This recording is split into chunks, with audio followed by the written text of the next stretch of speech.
Vicky Marie, and good morning, good afternoon, or good evening, wherever you are in this crazy planet that we find ourselves living on. Every day there's something more crazy, isn't there? But anyway, some things are good, some things are bad. So first thing I want to say, if you're new to my channel, my name's Vicky. I'm in mainland Spain. And it is, if you're watching this live, it is 12:03, midday, just past midday. It's 25 degrees here in Spain. It's nice, comfortable, warm. Yeah, a nice day, a nice day. And my channel is Vicky Marie Chats. And if you like true crime, please subscribe to see true crime videos more or less every day, every couple of days, definitely. Before I get into this case that I'm going to talk about today, at the moment, we've been sort of concentrating on some unsolved crimes, haven't we?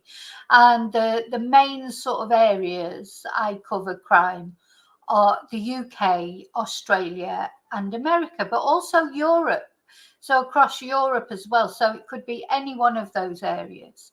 If you're a member, you can suggest a crime for me to cover.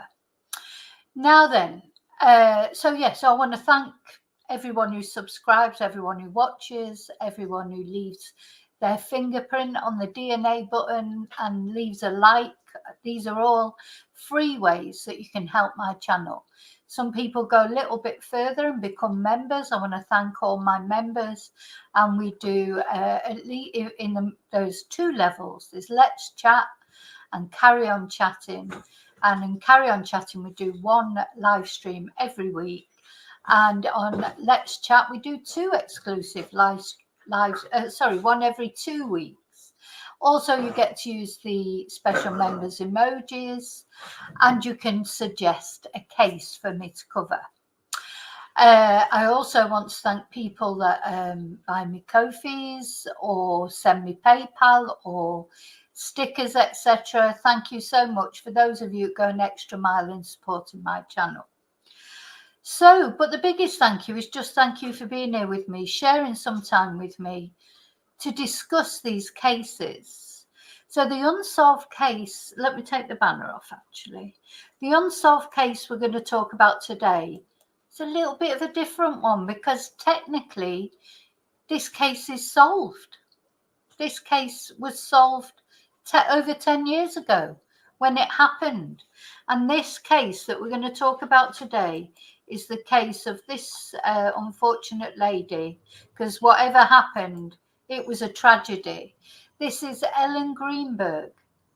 And Ellen was only 27 years old. And she lived in Philadelphia. I'm going to show you the area where she lived. So Ellen lived in quite a nice area in Philadelphia. Because I don't know why, I always get the impression that Philadelphia is not a very nice place, but I could be completely wrong. It's probably just like everywhere else where it has its good areas and its bad areas. But this is Philadelphia. This is the Manayunk area. And that is where Ellen Greenberg lived with her fiancé. And everything seemed to be fine. She's a teacher. They were planning their wedding. You know, didn't appear to be any problems on the surface. But quite often there don't appear to be any problems on the surface, are they? Now, if I just scroll out, you can see where Philadelphia is in context with the United States. So it's over this area, isn't it? Not that far from New York, Maryland. We've been in Maryland quite often because of the Rachel Marin case, Washington, Massachusetts, etc. So this general area, that's where Ellen Greenberg was living with her fiancé. Let's have a look at a picture of the two of them. So this is him. Look at that, picture of happiness. picture of health and happiness. I think this was actually in the kitchen where Ellen unfortunately died.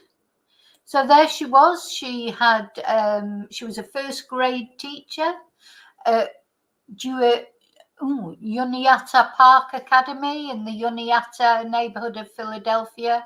She lived in the Manayunk neighborhood, and she shared an apartment there with her fiance, Samuel Goldberg.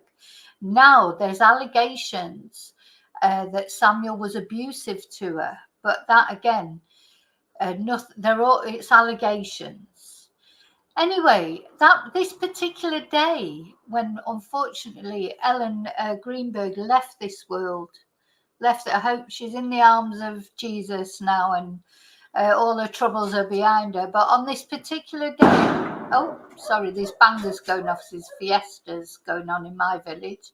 So on the 26th of January in 2011, a blizzard. It's not gunshots. Do you know, it's again because I've started a live all morning. It's been as quiet as anything, and as soon as I start a live, doesn't matter what time it is. It can be 10 o'clock in the morning, it can be 12 o'clock, it can be evening. As soon as I start a live, bedlam lets loose.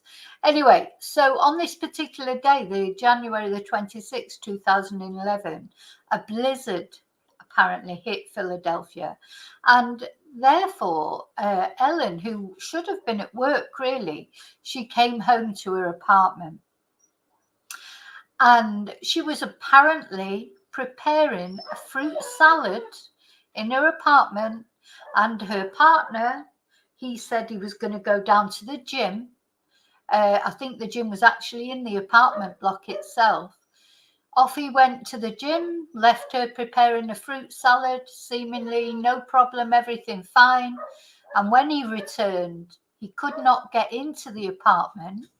The latch was on the inside of the apartment. He broke the door down, and he found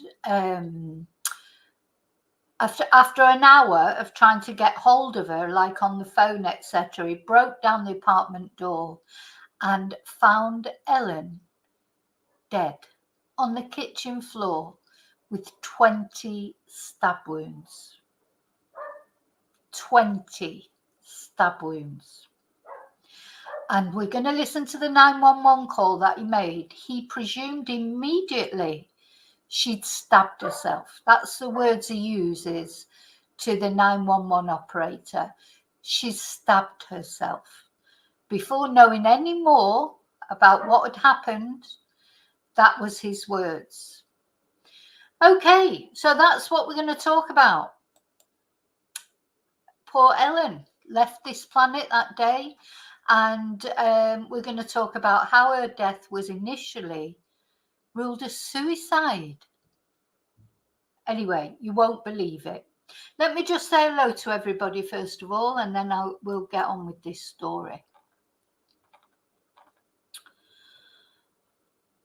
Oh, hi, Lily Paulie. Thank you so much for joining. Welcome. We'll give you a proper welcome in the members live. We sing you a little song. Thank you so much for that. That's much appreciated. Hi, David. Hi, Chumba. Hi, Darren. Yeah, round moats around again. Yeah. Yeah, a knife block in the photo, David. Yes, well, there was more than one knife used by Ellen, supposedly by Ellen. But yeah, when you hear this story, it's unbelievable that this was ever ruled a suicide, really. But anyway, it's been the reason I've chosen it, as I'm talking about unsolved crimes, when technically it is solved, is because recently it's back in the news again, because Ellen Greenberg's parents were not happy, as you could imagine, at all with this verdict. And when you see her injuries, and see the circumstances and listen to the 911 call, etc., and some other things that are coming out now, you will see why Ellen's parents weren't happy at all. And just read, it's all back in the news, if you like, at the moment, because very recently, I think, when was it? On July the 30th, so just a couple of short months ago, the Supreme Court of Pennsylvania, the Eastern District, granted a petition for allowance of appeal to review Ellen's case and her cause of death. So it's under review. So good. And there's some very suspicious, apart from the manner of death, it's very unusual for someone to delete themselves in that way. And when you look at the injuries that Ellen sustained, you just can't believe she would be able to do that to herself. It does happen occasionally. People do sometimes kill themselves in that way. But Ellen had 20 deep stab wounds. Most of them were in her back or in the back of her neck. And some forensic scientists have said that, she could not have continued. A couple of the stab wounds was in the back of her neck, would have killed her instantly or debilitated her. So she would not have been able to continue stabbing herself. Anyway, we're going to start at the beginning, and we'll just start with the 911 call. So thank you again, Lily Paulie. That's very kind. I'm going to take that off now. Thank you. So yeah, don't forget, anybody else, if you if you want to support my channel, for just $1.99 a month, you can become a member. There are two levels: $1.99 a month and $4.99 a month. Okay, now. So where are we going to start? We're going to start with the 911 call, which I think says a lot, and a lot of people think says a lot. So bear in mind, so this is him. He's married again now, by the way. I mean, it has been quite a few years, but he married again, I think it was 2 or 3 years after Ellen died. He's not had to face, he's not given any interviews, he's not to anyone, and why should he? That's his prerogative. But he's not spoken about it at all, and he didn't have to face any well, it must have been grilled by the police, I suppose. Now, when this scene was first, when the forensic report was first made, the coroner did say that they thought it was a homicide, but the police overruled it. Why? Why did they overrule it? Is it they just can't be bothered to report, to investigate crimes? I don't know. But I do feel that if Ellen's parents hadn't been so dogged, and determined not to accept this verdict, this would not be being reviewed now. And it should be reviewed, because it is, whatever you think, whether it turns out in the end that he is innocent, or, of course it could have been somebody else. It might not, didn't necessarily have to be him. But even if it is found that that's not the case, it just the very complexity of it and the strange circumstances in it, it deserves looking over again. And because Ellen's parents, they must be financially stable, because they've spent a lot of money in getting lawyers, etc. They're determined not to accept this verdict, and I don't blame them. But a lot of people won't be able to take it as far as they've taken it. So let's have a listen to the 911 call, and you tell me what you think. So this is what we're done with it. Oh, where's it gone?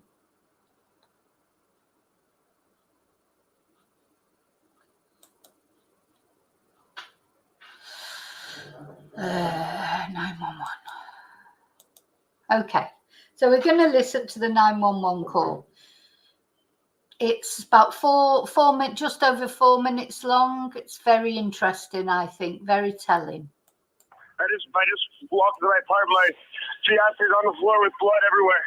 What is the address? 4601 Flat Rock Road. Please come help now. 4601 Flat Rock Road. Is this a house or apartment? Oh no! Oh no! Apartment. It's an apartment. Please hurry, Where please. is she bleeding from? I don't know. I can't tell. No, sir, you have to calm yourself down in order to get you some help. I'm sorry. I don't know. I'm looking at her right now. I can't see anything. There's nothing broken. She's bleeding. Ellie! You don't know where she's bleeding from? Can't see Ellie! where the blood's coming from? I think her head. I think she hit her head, I think. But it's everywhere. Okay, sir, it's everywhere. You think she might have fallen? Do you know what happened? She may have slipped. There's blood on the table. Her face is a little purple. Okay, hold on for rescue for her. Stay on the phone. What's wrong? I went downstairs to go work out. I came back up. The door was latched. My fiance's inside. She wasn't answering. So after about a half hour, I decided to break it down. I see her now just on the floor with blood. She's not responding. Now, personally, to me, if you've just popped to the gym and your fiance was there, you knew your fiance was in the apartment making themselves a fruit salad when you left, apparently without a care in the world, and you came back from the gym and half an hour and the door's bolted on the inside or latched on the inside. Would you wait half an hour, an hour? I thought he waited an hour. It said in another article that he waited an hour before he broke the door down. Would you wait that long? I don't know. And how easy is it to put a latch on from the outside? Probably quite easy, really, isn't it? You probably could do it. I don't know. And also, I don't know about you. I'm going to put it back to the beginning again. He sort of doesn't sound that panicked, because surely he wouldn't have known then. If you broke in and found your loved one there, and you wouldn't know if they could be saved or not, would you? That you wouldn't know what had happened to them. So you would not know. Maybe they could be safe. So, you would be maybe a little bit more panicked. I don't know. He sounds very calm to me. Responding. Okay, is she breathing? I'm going to put it back. Help! I need a everything out. I just walked to my apartment. My fiance's on the floor with blood everywhere. What is the address? 4601 Flat Rock Road. Please come help now. 4601 Flat Rock Road. Is this a house or apartment? Oh no! Oh no! It's an apartment. Please hurry, please. Where is she bleeding from? I don't know. I can't tell. No, sir, you have to calm yourself down in order to get you some help. I'm sorry. I don't know. I'm looking at her right now. I can't see anything. There's nothing broken. She's bleeding. Ellie! You don't know where she's bleeding from? Can't see Ellie! where the blood's coming from? I think her head. I think she hit her head, I think. But it's everywhere. Okay, sir, it's everywhere. You think she might have fallen? Do you know what happened? She may have slipped. There's blood on the table. Her face is a little purple. Okay, hold on for rescue for her. Stay on the phone. What's wrong? I went downstairs to go work out. I came back up. The door was latched. My fiance's inside. She wasn't answering. So after about a half hour, I decided to break it down. I see her now just on the floor with blood. She's not responding. Okay, is she breathing? Look at her chest. I need you to calm down, and I need you to look at her chest. It's really. I don't think she. I really don't think she is. Listen to me. Someone's on the way. Look at her chest. Is she flat on her back? She's on her back. So I bring her. Look at her chest and tell me if it's going up and down, up and down. I don't see her moving. Okay. Do you know how to do CPR? I don't. Okay, I can tell you what to do. Okay, until they get there. I want you to keep her flat on her. God. Hello. Yeah. Hi. Okay. Are you willing to do CPR with me over the phone until they get there? I have to, right? Okay.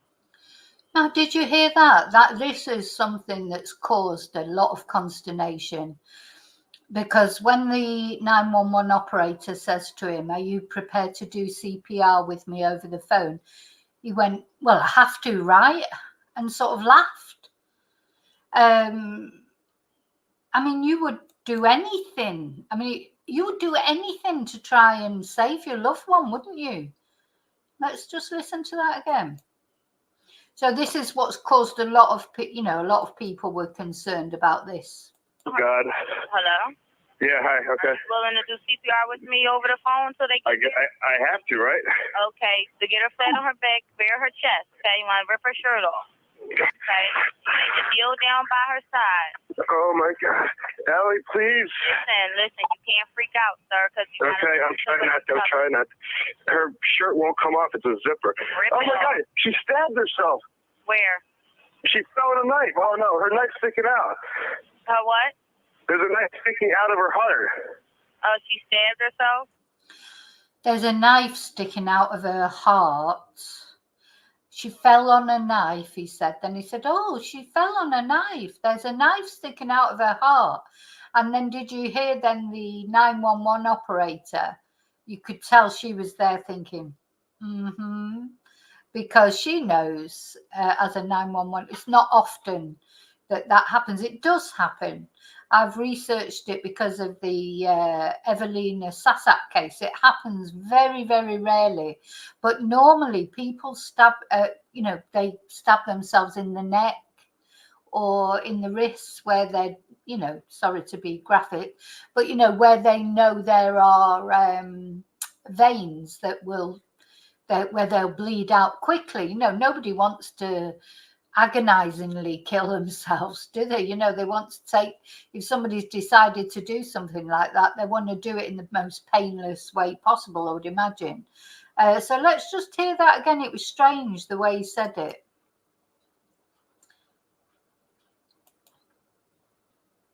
No, her knife's sticking out. Her what? There's a knife sticking out of her heart. Oh, she stabbed herself? I guess so. I don't know where she fell on it. I don't know. Okay, well, don't touch it. Okay, so I just let her down. Here now. I mean, what do I do? No, I mean, you can't. If the knife is in her chest, it's going to be kind of hard for you to do CPR at this time. Oh, no. Oh, my goodness. Okay. Police, which operator? 277. Is someone coming here? Yes, they are. You said 4601 Flat Rock, right? Yes. Okay, someone's on the way. And the knife is still inside? Wait, so what? The knife is still inside of her? Yes, I didn't take it out. Was it her chest or what area? It's in her chest. It looks like it's right in her heart. Okay, someone's on the way out there. Okay, just get. Oh my God! Oh my God! Okay, how old is she? She's 27. 27, and there's no sign of life at all. No, please don't be. What? Been turned to her arm and tell me if she responds to pain. Ellie. She's not. Her arm, her hands are still warm. I don't know what that means, but there's blood everywhere. I mean. I know, but you can't, and the knife is still inside of her. How far? Can you see how far it went in? It looks pretty deep. Okay. It looks it's a long knife. Don't touch anything. Yeah, don't touch anything. Okay. I'm not touching anything. I can't believe this though. So wait, it was just you there with her? We're the only ones here. And she ran in the door. You said latched it shut. No. I went downstairs to work out, and when I came back up, the door was latched. Oh. Like it was, it wasn't like it was, it was like locked from the inside, and I'm yelling. So I'm was yelling. Your house broken into? No. So there's no sign of a break-in? No sign of a break-in at all. I mean, there will be when you get here because I had to break the latch, but to get in. Okay, 4601. Okay, so this is what happened. Now the thing is, it wasn't just that one stab wound in the heart. In a moment, I'm going to show you her injuries. So just a little warning.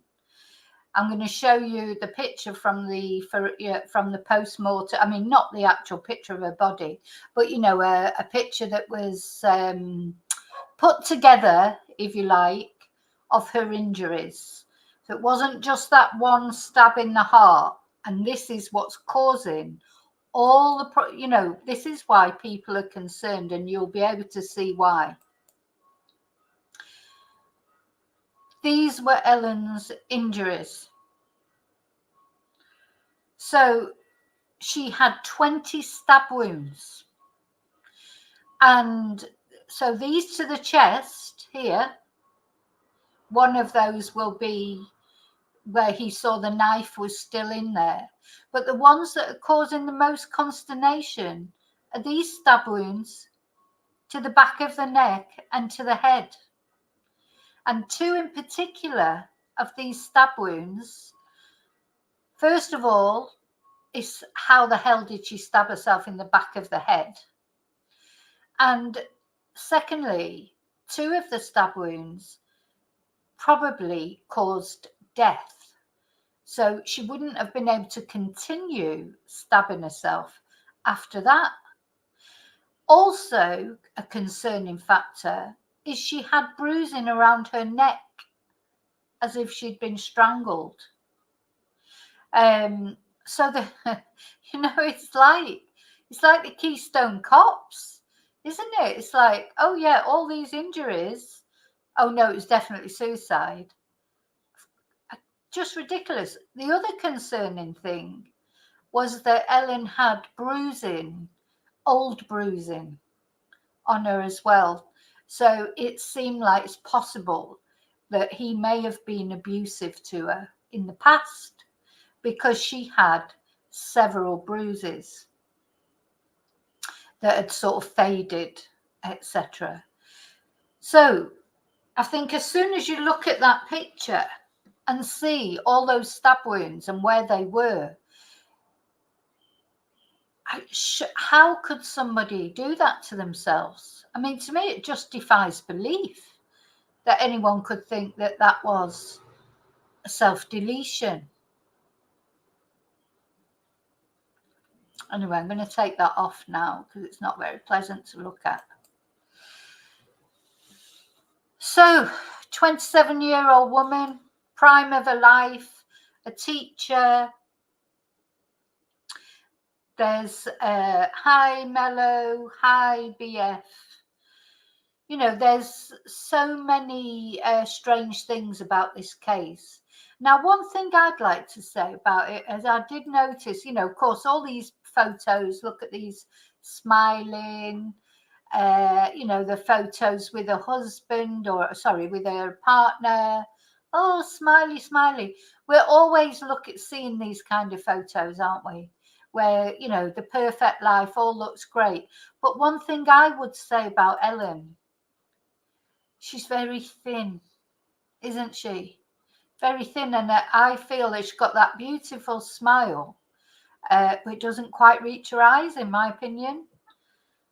Anyway, apparently she had been having some problems, apparently mental health problems, or you know, there were things her friends said that it seemed like she didn't seem happy about some things, but she wouldn't talk about them. Personally, I would imagine possibly, but I can't possibly say. Is it because she was being abused? Why was she so painfully thin? You know, to me, that's always a sign of, you know, when somebody can go either way. People put on weight because they're being abused or whatever. Some people eat for comfort. Other people, you know, not go the other way. So, you know, it just seems so very, very, very thin. I don't know whether it's just me because I'm not. But that's how she strikes me, and I just wondered, was she really as happy as that beautiful smile seemed to indicate? And it seems now things are coming out that possibly no. But yeah, the worst thing for me is the injuries, and as you just said, BF, they're not. And how would she manage? How would she be able to stab herself in the back of the neck so sort of full on like that? And then when it severed, you know, because two of those wounds, a later post-mortem declared would probably have rendered her unable to do anything else because it would have, you know, cut across vital nerves, etc. How did she manage to continue stabbing herself afterwards? Anyway, it does seem quite obvious, doesn't it? But it was declared a suicide all the same. Now, so I've been looking through for the different, let me just put some windows down now of the ones.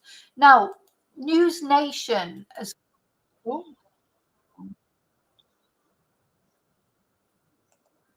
sorry, that's mine. Yeah, NewsNation has been really hot on this. They've done a lot of coverage of it. So, oh God, there goes the bangers again. I want to show you a couple of NewsNation short clips. So the band's out now out there because it's tappers. It's the tappers trail today. All the bars are open for tappers. And the band goes round and the bangers will be going, oh, God, it's crazy. Just a good job the big dog's not down yet because she'd be going mad. My little dogs, they don't actually bark that much when bangers go off. So where was I? So yeah, I'm going to NewsNation to show some of their videos. Now there's loads of videos from NewsNation. I'll show you that. So, I would definitely recommend NewsNation for following cases because they do go into things quite deeply. And of course, they're back on it now because within the last month, here's the ban now. Because within the last month, the parents have won the right. Can you hear the band? I'm definitely living in the wrong place to be a YouTuber. There is no such thing as quiet where I live. I'd have to do my videos at 6 o'clock in the morning. That's the only time it's quiet. Right.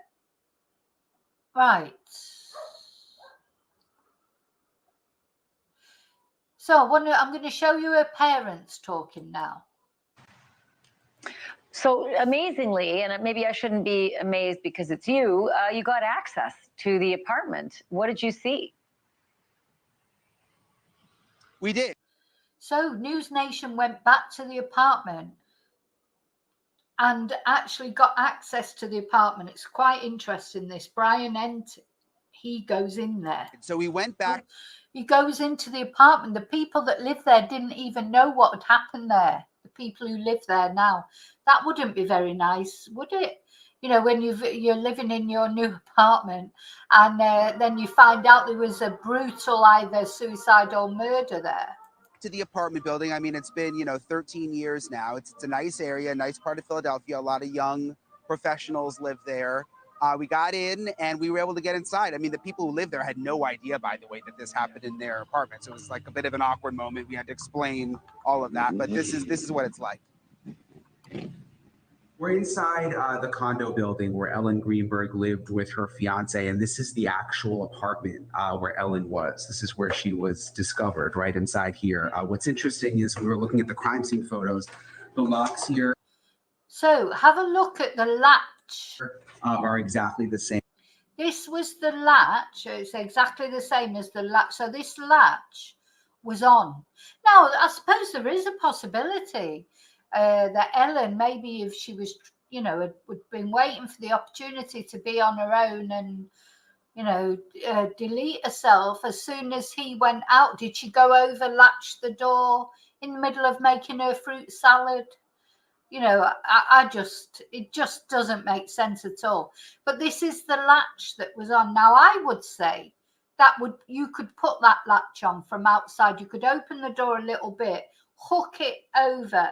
I think you could probably do that, but I don't know. Same. That hasn't been changed. Most things remain the same. There's been some updates that have been made over the years. Obviously, there's new tenants here who, by the way, did not know about what happened in the apartment. But Ellen's body was discovered right here in the corner. The cabinets are still all the same when you compare. Oh my God, you see that ball there? My dogs have got a ball exactly the same as that. Exactly the same. That's like one of those really tough Kong balls. In fact, if I knew where it was, I'd show it you. Oh my God. I can't believe it. Same colour and everything. compare it to the crime scene photo. She was slouched down right here in the corner when she was discovered. So it's not a very big kitchen, is it? It's tiny, really, when you think about it. I suppose typical of apartments, space-saving apartments. And she was slumped in the corner there, exactly where he'd left her. So so as you said, David, the knife block was over there, wasn't it, in that other photo? Let's have a look at that.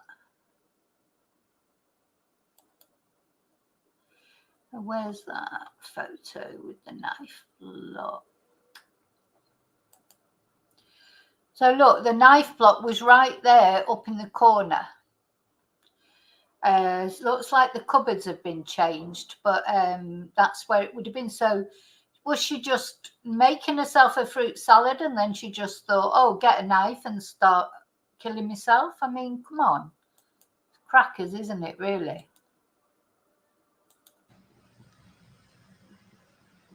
So again, I mean, it's very similar, the same setup, same cabinets.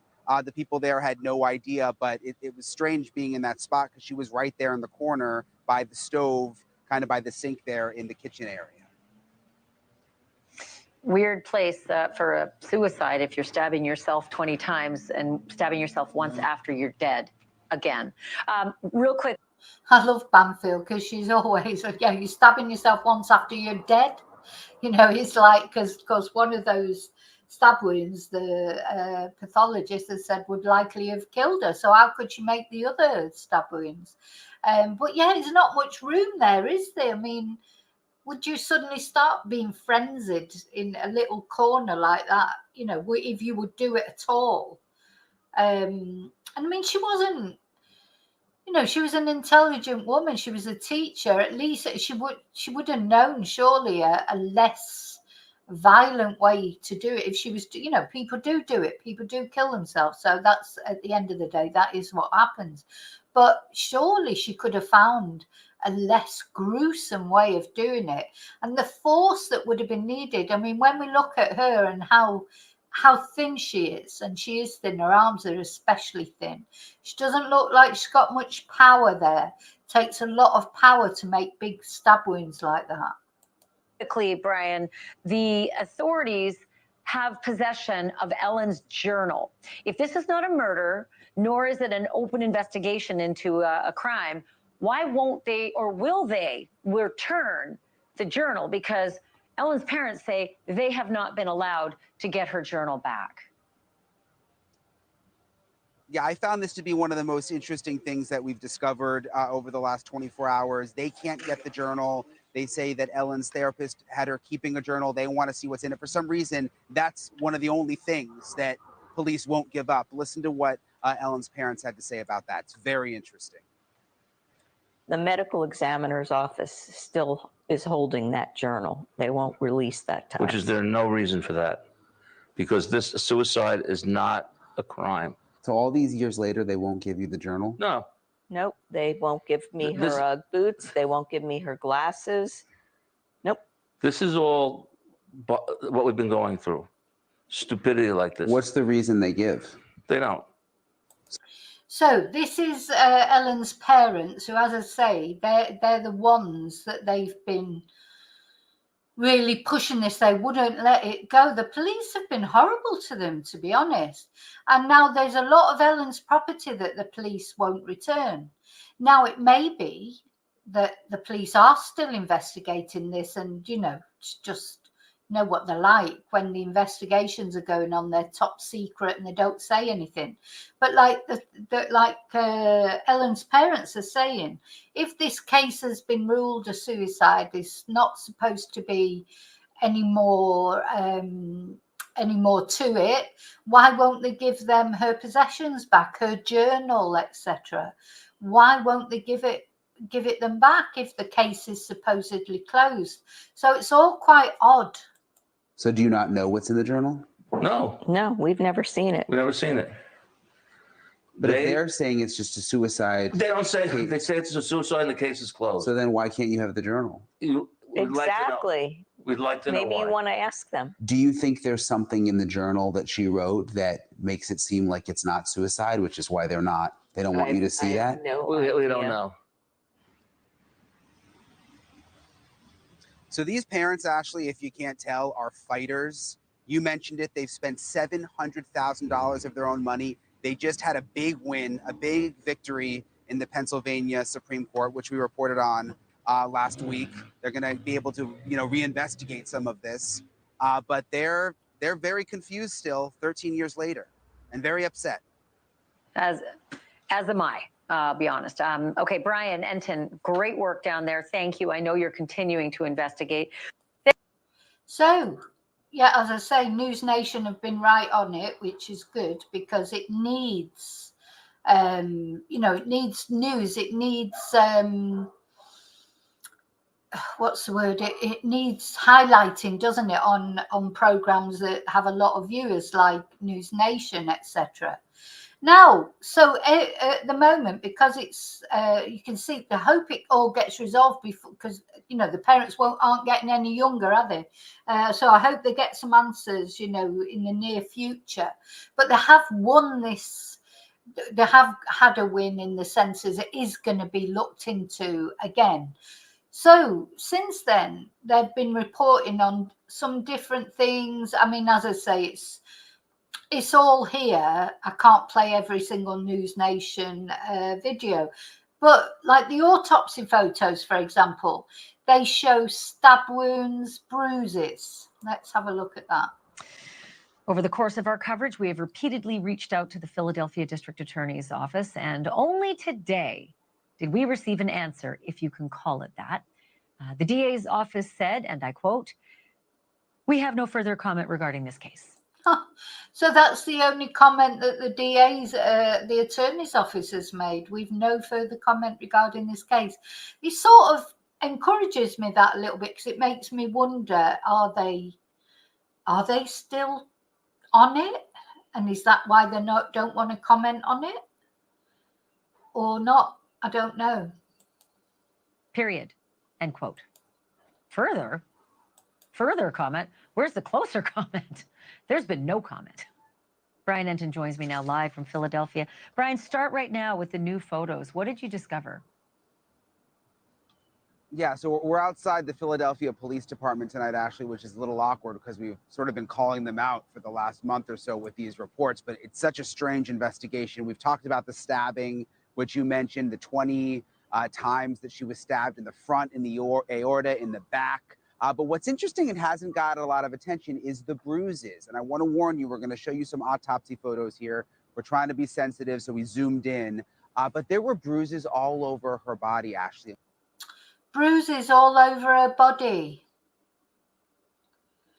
That is a complete red flag, isn't it? We just got our hands on these photos today. You can see on the neck there are bruises. And as we kind of cycle through, there are some bruises that appear to be more fresh. There are some that appear to be older. There was experts who reviewed these photos along with the lawsuit that the family filed. And the expert said that some of these appear to be fingernails that went into Ellen. There's bruises. Look at that bruise there. Look at these bruises. On her arm that you can see. There was one quote that I read from one of the experts that said the patterns were consistent with a repeated beating. So I looked at the full photo. The patterns were consistent with a repeated beating. Goodness me. It was really, really disturbing, Ashley. I want to show you, there's this diagram that was created by one of the experts that specifically shows where all of the bruises were on Ellen's body. You can see it right there, all of those. Oh my God. Oh, well, I'll tell you what, I don't know what this guy, he's married again, her ex-fiancé. I wonder what his new wife, say new wife, he hadn't married Ellen yet. They were engaged to be married. Look at all those bruises. And around her neck in particular. I mean, just awful, isn't it? So this woman, it looks like she was used as a punch bag. yellow circles. Those are the bruises that were all over her body that were just never really explained. Except they still came to a suicide. And to that end, Brian, they first ruled it a homicide, but then they switched it to suicide.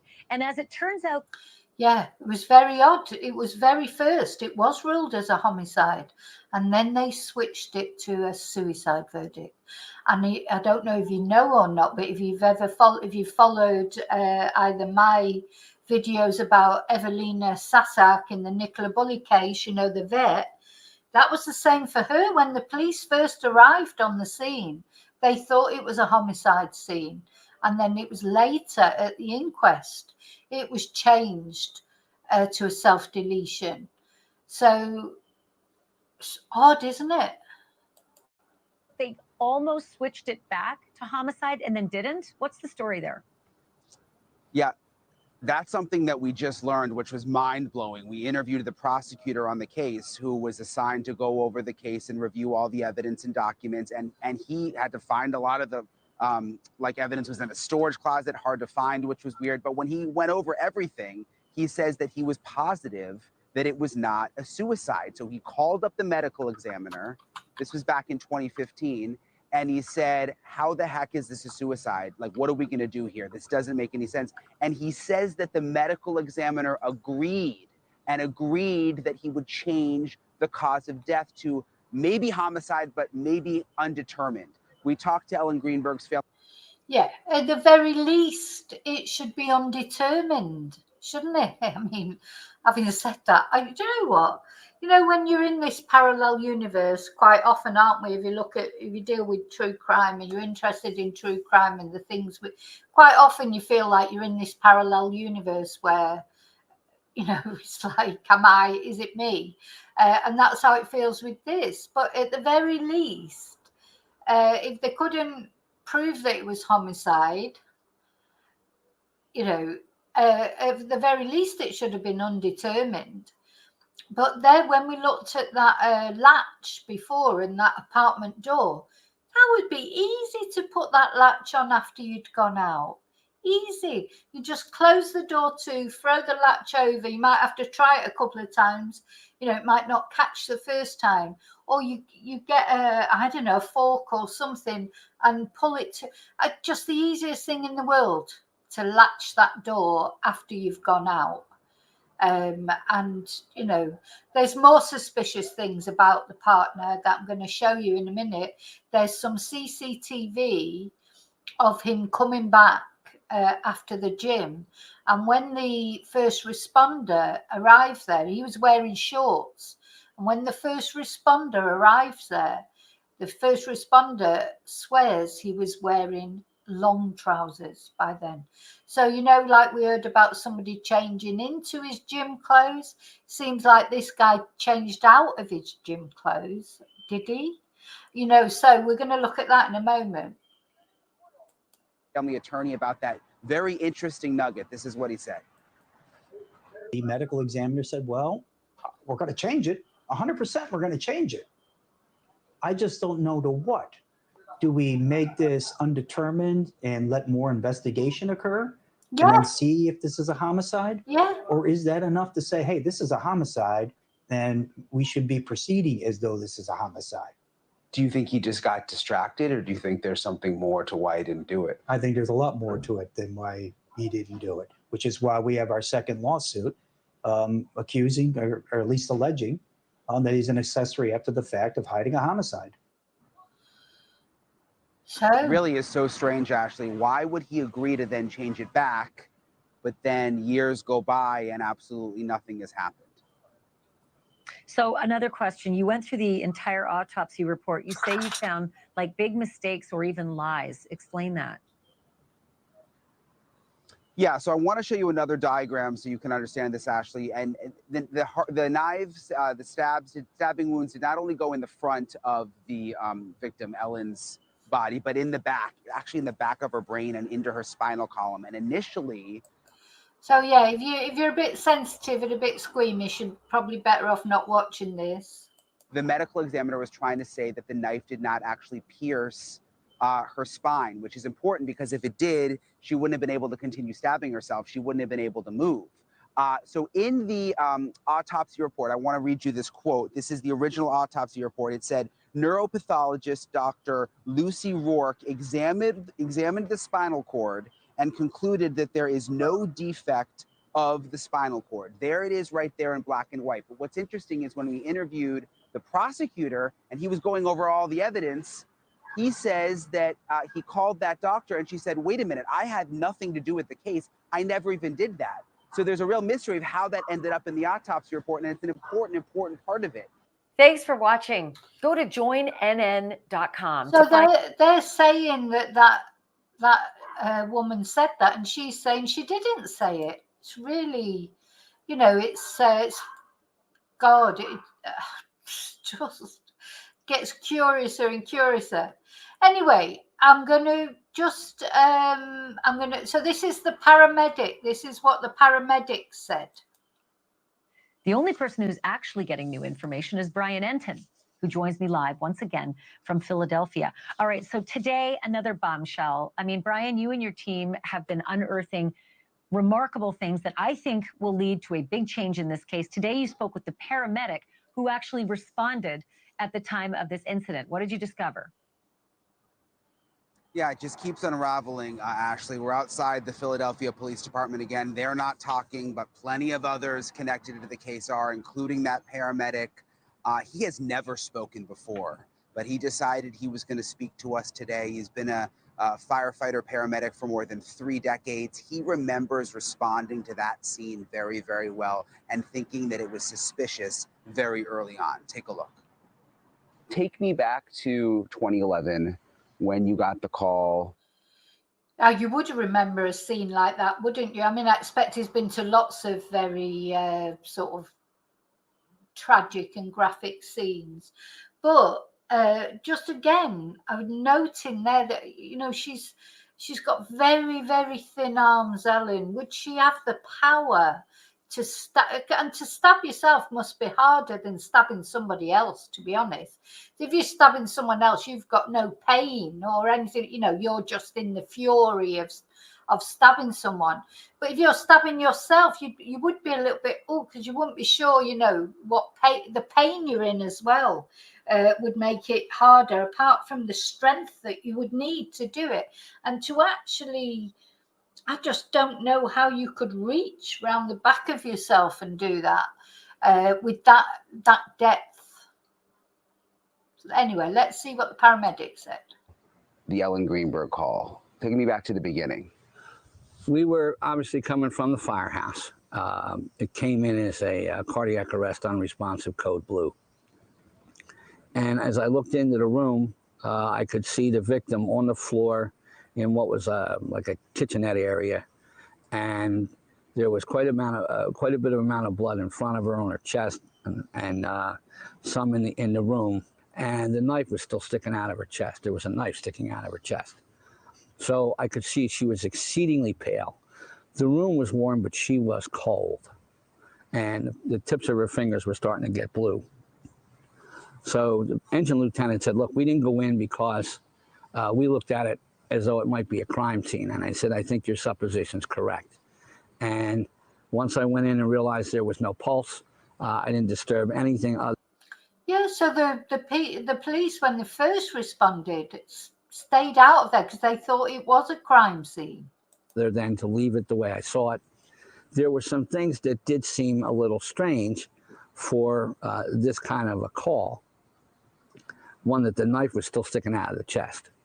And then there were some other wounds where I felt that, if I remember correctly, there was one in her back shoulder blade. I can't remember which side, but I thought to myself, well, to do that, you'd have to be somewhat double or even triple jointed. So you were suspicious even at that moment? From the beginning. Right. Both my partner and I felt that somebody somehow had access. Now, who it was, but there was certainly no forced entry into the building. No forced entry, but didn't the guy say that he had to break the door down to get in? Anyway, this guy's a paramedic. He works slow. You know, they get instincts just like police get instincts. In the end, they've seen so many cases that they do get instincts when things are right or wrong. You know, and their hunches, they're all right. They're only supposition, but they still mean something, because after years of doing a job like that, you would get instincts, definitely. And that paramedic actually got a very good look at the condition of Ellen's body and even had an interaction with the fiance, Sam Goldberg. Take a look. It looked like, to me, it had to have been about an hour. The blood was coagulating in all the pool spots. It wasn't fresh. It wasn't fully liquid. It was coagulated. And the fact that her fingertips were blue meant she didn't have oxygen for quite some time. And the body was cold, but the room was warm. So he kept asking us, "Is she okay? I can't believe this happened." And in listening just off to the side, where the police officer was asking about where was he, and he kept saying, "Oh, I was downstairs in the weight room." I mean, you walked in and saw her. Do you think someone could walk in and not see the knife sticking out of her chest? No, not at all. It was totally visible? Oh yeah, absolutely. It was visible to us going through into where she was propped up against the cabinet. Propped up against the cabinet, and they could instantly see the knife, whereas he went in and said, "Oh, I can't see where all this blood is coming from. You know, maybe she's fallen and fell on a knife or hit her head, or, you know," and he didn't see the knife for a little while. It doesn't ring true. His 911 call just doesn't ring true to me, but of course, could be true. Yeah, very hard to miss. To see the knife still embedded in the chest, and being a large knife the way it was, again, didn't quite fit.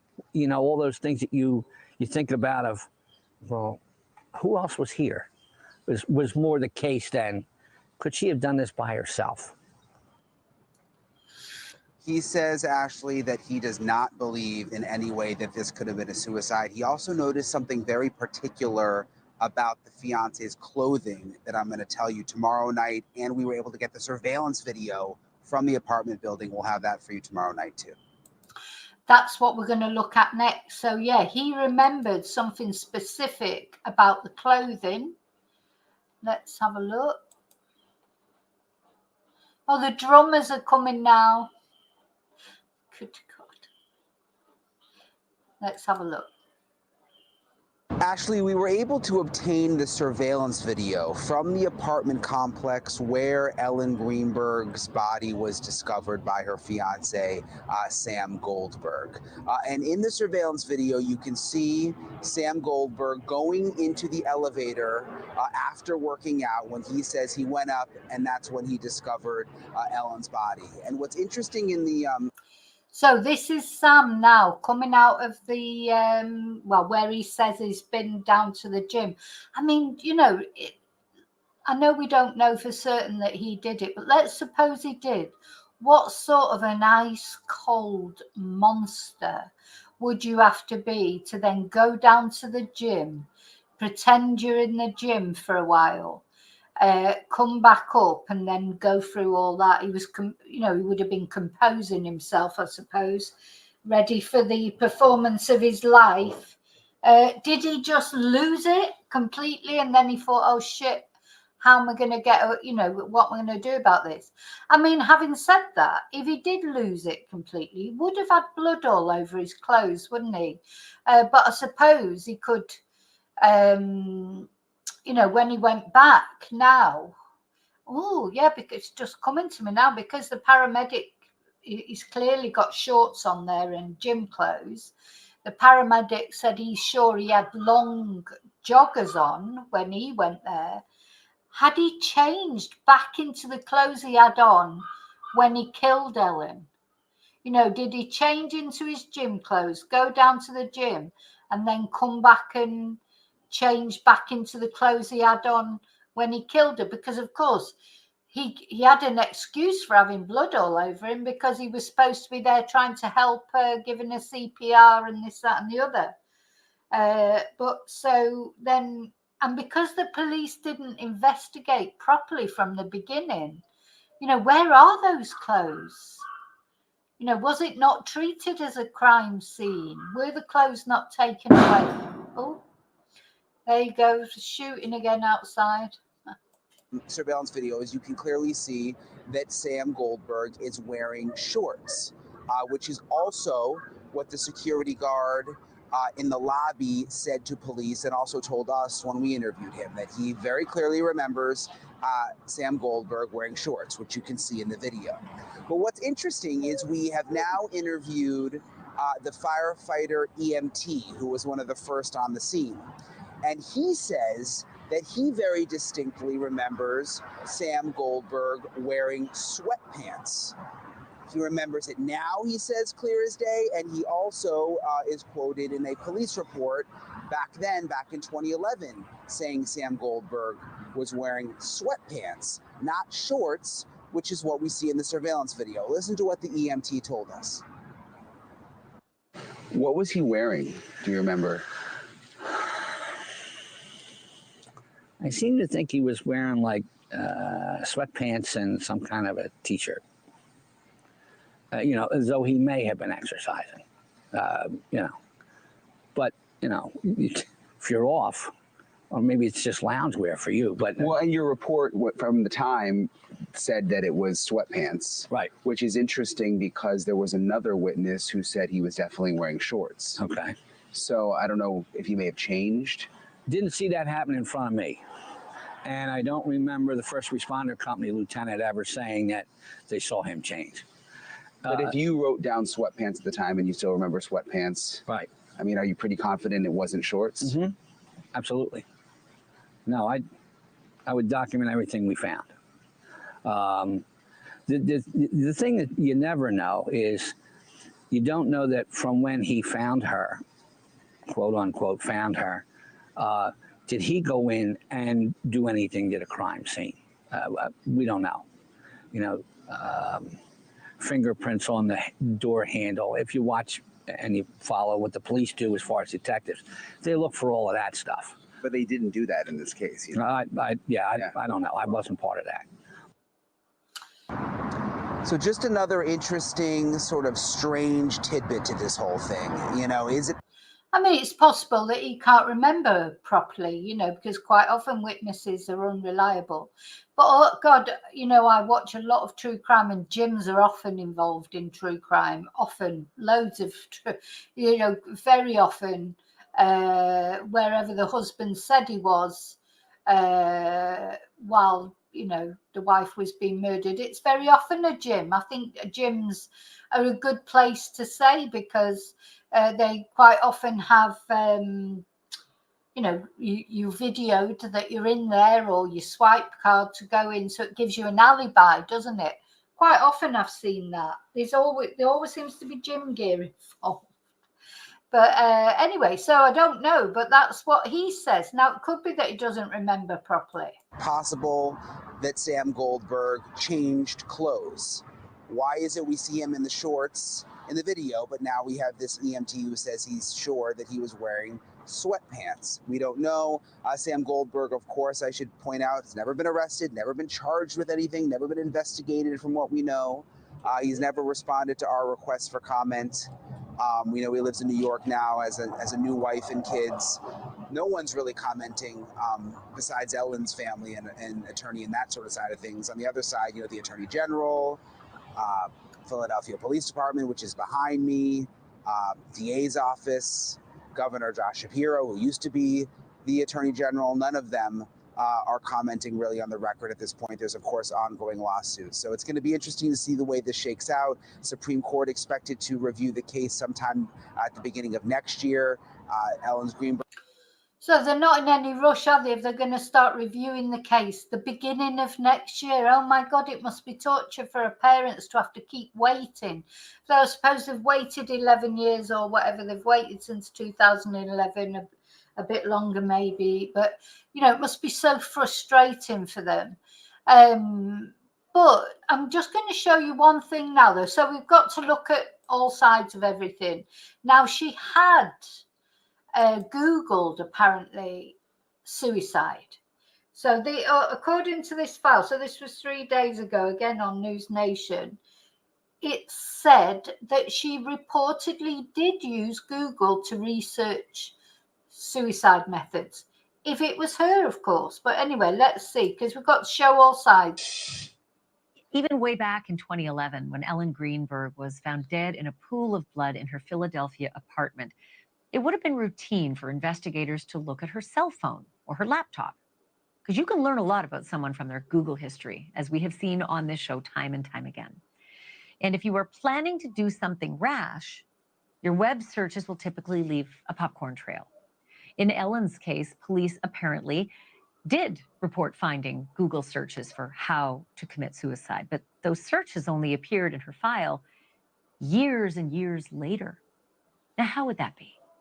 I'm joined again by NewsNation senior national correspondent Brian Enton. So, Brian, this Google business is just made even more frustrating by yet another piece of evidence, a bloody footprint that's questionable. What's happening with all that evidence? Yeah, let me start with the Google searches because you set it up so well. Basically, the Attorney General was one of the offices most recently to investigate the case and said they had these Google searches that popped up that Ellen Greenberg had looked up painless ways to kill herself. But the former prosecutor who we've been talking to, who's now in private practice and can speak freely, said it was so strange because he had every single piece of evidence. He made sure to get it all from the police, from the medical examiner. He went through all the closets and he said his extensive search, he never came across anything about Google searches. And then all of a sudden, years later, these Google searches pop up, which he... Sorry, I just, on that photo, that is the photo, particularly to me, shows me how very slim she is. Too slim, really. A great big lovely beautiful smile, but her eyes don't look happy, do they? Her eyes definitely don't look happy. That photo, it's like the smile is forced. But what he's saying, so these Google searches of painless ways to delete yourself, well, they've only just come up out of nowhere. They'd never been mentioned before. And so how come they've just come up? And the other thing is, well, it wasn't a painless way. She did it in the end, was it? So whatever if that was her who Googled painless ways to kill yourself, well, for God's sake, she certainly didn't choose a painless. You couldn't choose a more painful way, really, could you? You know, there's so many other ways, other things that she could have done. I just don't believe that this, and with of course it's not just one thing on its own, is it? It's everything put together. She was covered in bruises. You know, she was the knife, the stab wounds in the back of the neck, which just seems ridiculous. It's almost like overkill, isn't it? The whole thing, to me, it feels like maybe somebody stabbed her in the back of the neck and then they came round the front. And I don't think she could have done that to herself. But anyway, but there's a lot of other ways she could have done it if it was true she had Googled methods of self-deletion. But then, yeah, why didn't this all come up at the time? He says is very suspicious. Listen to this. What are you talking about? Records of her Googling suicide. Well, it's in your file. No, it's not. It's in the file that was sent to us. The box with the manila folders and the red labeling on. Yeah. It's not in there. That was never in there. It's in your file. I said, listen, when I had this file, I had every piece of evidence from the medical examiners, from the homicide detectives, from the district attorney's office, time in and time again. I said, is there a single piece of evidence that I don't have? No, this is everything. Nowhere, not one person had shown me, given me, alluded to these computers, cell phones, or any other digital device being searched or data dumped. So what are you talking about, right? Now, if this exists, I have a simple question. I know that it exists. I know a record of these searches exists. My question is, where did they come from? And we still don't really know the answer to that question, where they did come from. But this prosecutor, now former prosecutor, is really spilling it all now. I mean, he wants it all out there. Thanks for watching. Go to joinnn.com to find news. So yeah, as I said, there's lots more to it. There's lots more, NewsNation clips and things, and there's loads of YouTubers have looked at this case. Most true crime channels have looked at it and tried to make sense of it. And anyway, maybe next year we'll get some answers. So let me know. Let me know what you think, of course, in comments.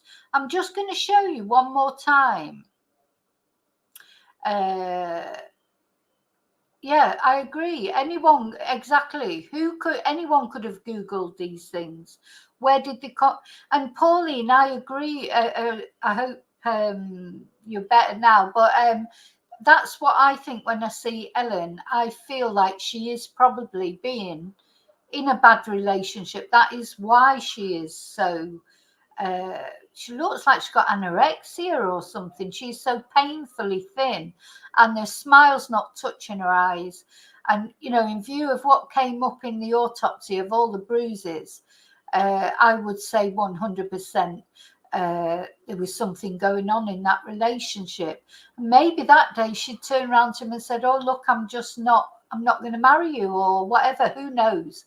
But also her friends had said that she had some things going on, but she didn't want to talk about it, so sorry, Heather, I'll answer you in a minute. Let me just finish with this case because it's important for Ellen. So yeah, let me know what you think in comments. Do you think anything else is going to come out in January?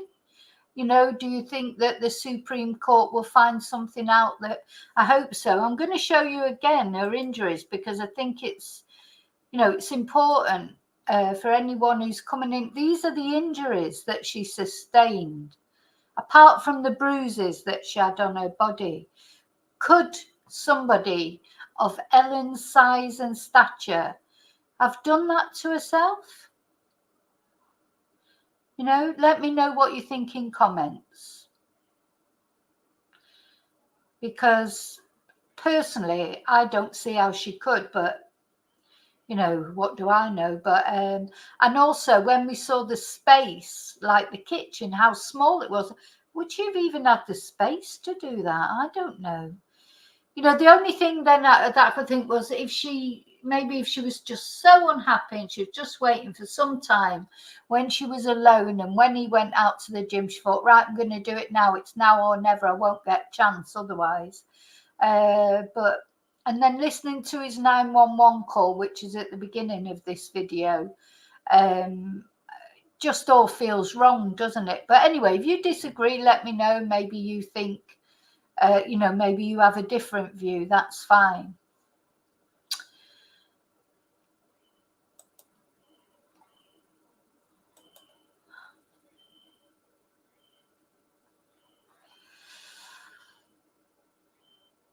So, I know people talked about my necklace. It's so sweet when people talk about my necklace, but it's funny, isn't it? It's like, we're talking about, I'll have to bring out some with like daggers on it, or is it, a necklace collection. Yeah, it's a good idea, a necklace collection, but I have to do some true crime ones, won't I? Dear me. Oh, well, if you didn't laugh, you'd cry, wouldn't you, with these things? So that is the story of what happened to Ellen Greenberg, or what supposedly happened to Ellen Greenberg. As always, let me know what you think in comments. And I may be back later on today. I'm not sure. Sometimes, I'm not a nighttime person, unfortunately. But you never know. If I get a nap, I might be back on later. But thank you. Thank you for being here with me. Thank you for watching. I want to say thank you to the people who do join in the chat. That's lovely when people join in the chat. But also thank you. Oh, God, there goes the bangers again. Oh, poor Riley. Poor Riley. It's scary, isn't it? Oh, these poor dogs. There'll be traumatized dogs all over this you know, all over this area. So yeah, thank you to those of you who are just watching, who don't join in the chat. Some of you just join in every now and again. And also thank you to those of you who are watching on replay, crew. Sorry about the bangers. There's fiestas in my little pueblo. So it's the Tapas Trail today, and they're always celebrating something. It's a shame I'm so antisocial. Otherwise, I could be out there joining in. But I can't. It's the noise, I think, that does me. But yeah. So, what do you think, Ellen Greenberg? Let's hope justice for Ellen Greenberg, because at the end of the day, if it wasn't, you know, she didn't do it to. I think even if she did do it to herself, which I doubt very much, it's like she will have done it because he will have driven her to it. You know, you just get that little video we watched where it was talking about the post-mortem results and all the bruises and everything. Seems clear to me that, you know, she was being abused in one way or another, even if it wasn't actually him who killed her in the end. So let me just put and he's married again now. I mean, he's living his best life. She's dead. She's dead. Her family are going through torment trying to get justice for her. He got married to someone else. I hope they're careful with their knife blocks and things. And do they even know what happened, you know? I mean, it's interesting, isn't it? It makes you wonder what his new wife sort of makes of it all, doesn't it? Poor Ellen. Anyway, I'll see you really soon in the next video. And oh, by the way, yeah, thank you again, Lily, for joining.